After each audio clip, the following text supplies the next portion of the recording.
Alrighty, we went on the first drive today, as you'll see in this video.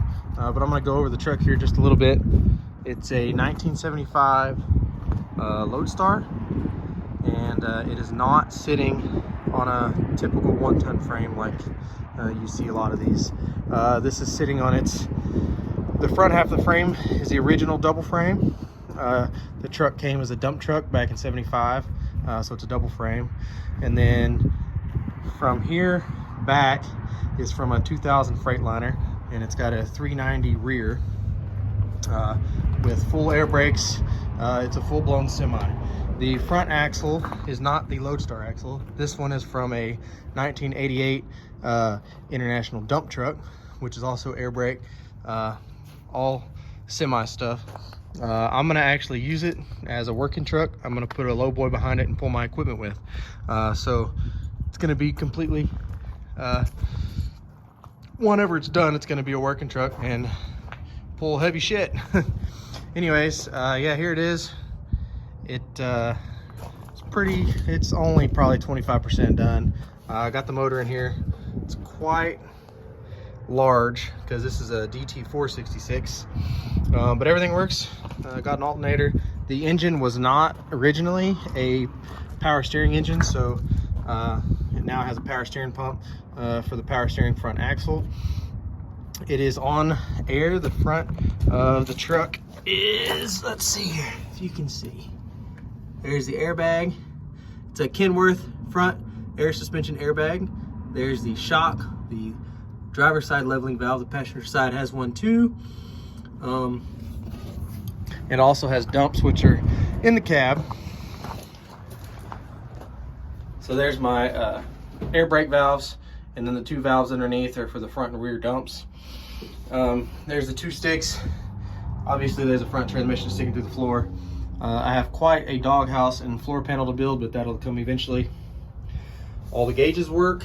The speedo and the tack are original. All the other ones are new aftermarket, but they match perfect, so that's good.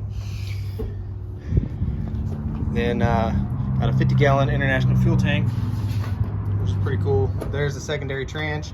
It's a 3-speed 7231D. It's got an under, a direct, and an over.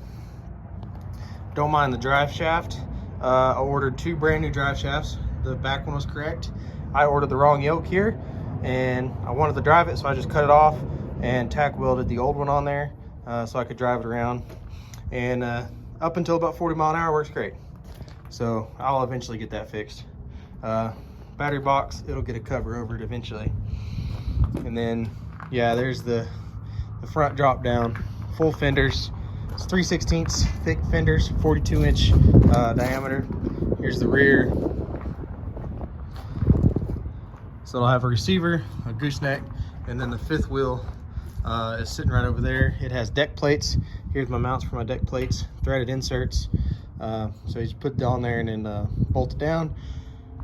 Tractor protection valve for the rear trailer brakes whenever I put an air brake trailer on here. And there's all my air brake stuff. The wiring is still just mock-up, so don't pay attention to that. Still got a whole lot of work to do, but I wanted to get it driven down the road and make sure mechanically everything was gonna work. It has toppers that go on stacks, but it don't fit in the shop, so gotta leave them off for now.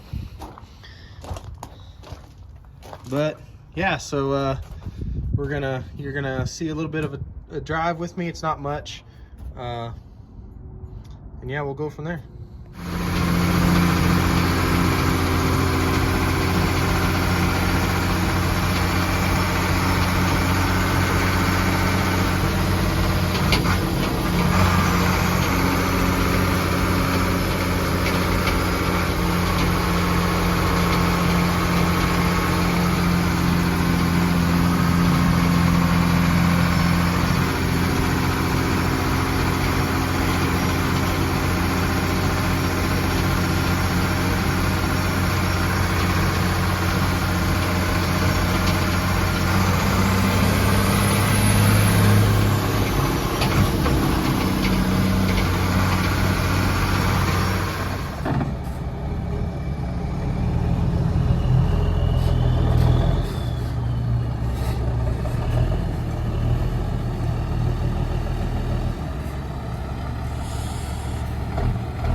it back home. I just have a slight fuel leak from the hand pump on the injection pump. Not a big deal, those always leak.